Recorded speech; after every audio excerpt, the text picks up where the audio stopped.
As you probably guessed, Guile survived the explosion. Who thought that was gonna happen? Gee.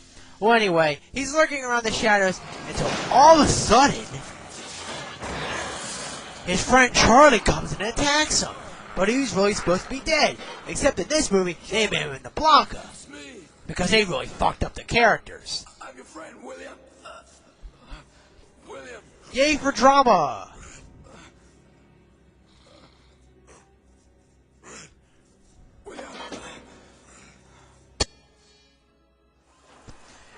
From here on to the end of the movie, there's going to be nothing but pointless fight scenes going on. This wouldn't be so bad if the fight choreography was good. The fighting choreography is terrible. There are special moves that the characters do, but they look just as ridiculous as the fights are. Like this, for instance. That's probably the best special move in the entire movie. Believe it or not. I'll show you what I'm talking about. I'm going to point out the most ridiculous special moves I've ever seen in a Street Fighter, okay? Here's number 1. And why is Balrog helping the good guys? He's part of Shadaloo. Alright, now we have a really crappy fight scene with Ryu vs. Vega and Ken vs. Sagat. Alright, you want to see the hands down worst special effect in a movie ever? Behold, the worst special move in this movie. Yes, you saw people, that was the Hadouken. That little thing that you just did right there, that was his Hadouken. Let's see that again, shall we?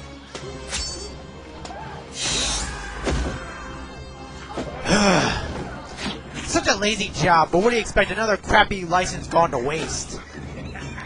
Alright, here's the next one off the bat. Alright, behold, here's the second one. Yup, people, that was the Shuriken you just saw. Let's give that an instant replay, shall we, people? Alright, this is what he does, okay? Hits him in the balls with the little pole thing. Instead of jumping up like he should, he spins around like a ballerina.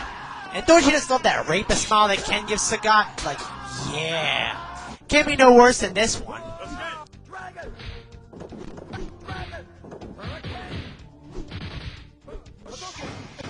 Don't you just love the way he says Dragon and Hurricane? He doesn't even say Shuriken or Tetsumaku. He just says, Dragon!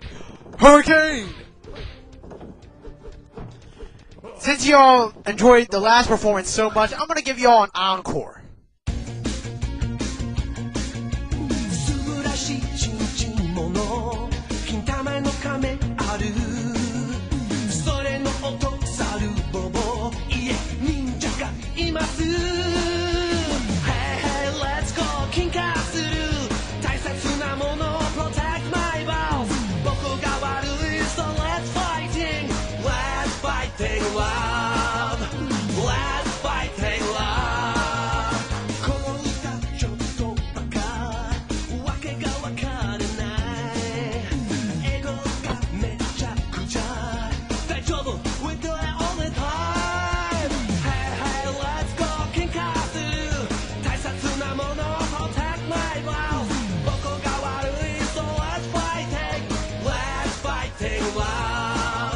And to sum up this really crappy fight, you have one last special move that Ryu pulls off.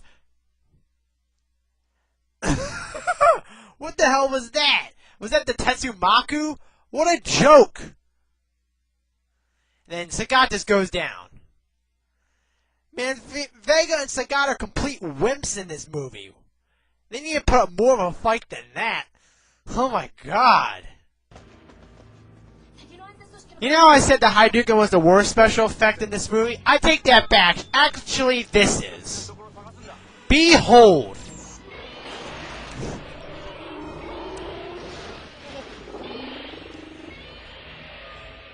No comment here.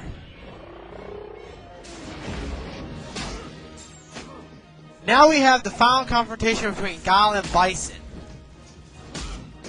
Does this look like a real exciting fight to you people?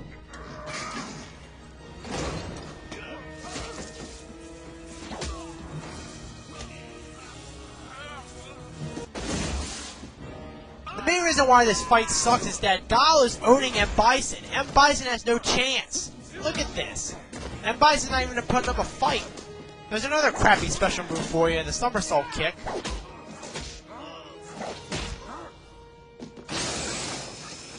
And Bison seems to be dead, okay? Watch this. Bison gets revived, okay? Now he uses his psycho power. You think the fight's actually going to get better, but it actually gets worse. Why does this fight get worse? Because this is all he does throughout the remainder of the fight. Yep, you've seen it for yourself, people. That is the Psycho Crusher that he just did. Watch this. Look what it looks like when he does the Psycho Crusher. Watch this. Alright, here it is again. Notice the shot after Bison hits Guy. Bison looks like he's receiving a blowjob in midair. And what they use for his shoes? Christmas tree lights? Alright, this is towards the end of the fight, okay? This could have been such a cool way to end a fight, but it is so fucking crappy, okay? Watch this. In fact, this might be a good time to pray to him. For I beheld Satan, and he fell from heaven like lightning!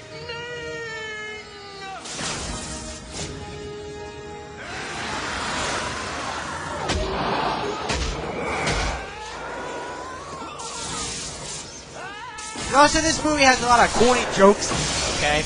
Including the Bison jokes you hear on the radio. Listen to this line what Gal says. Bison, you're off the air. Bison, you're off the air. Real funny, huh? Alright, this part is the biggest load of shit in the movie, okay? This part threw my mind through a loop, okay? I'm confused as fuck as to what happened here, okay? Watch this part. Get a good look at Dhalsim. He's bald!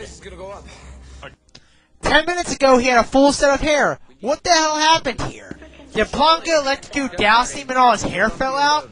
That's the biggest clusterfuck I've ever seen in my life. It's like they followed the movie, and then they followed the game. Well, anyway. Alright, here's the ending. This is the most corniest ending I've ever seen. This just adds the beef to the taco for me, okay?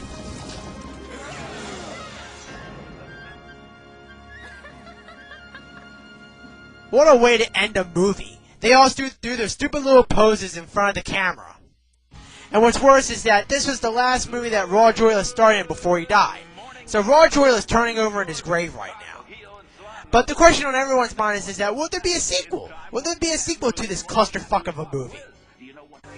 Well, if you sit after the credits, then you get an indication there might be a sequel, but there's no way there's going to be a sequel because this movie bombed in the movie theaters, okay? So there's no way there's going to be a sequel. But you want to know what's worse? There's a Saturday morning cartoon based off this movie.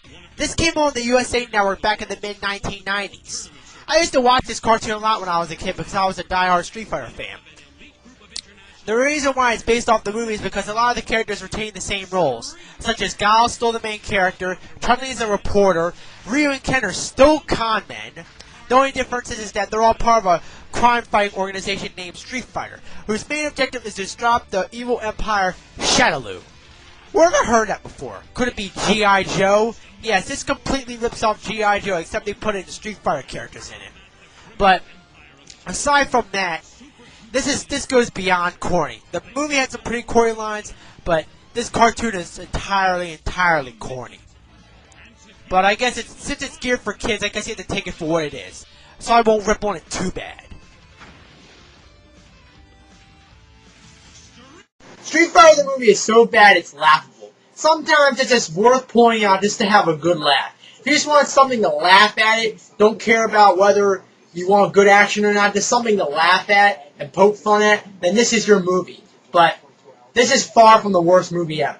You want to know what the worst movie ever is? Is this one. The House of the Dead. To be continued.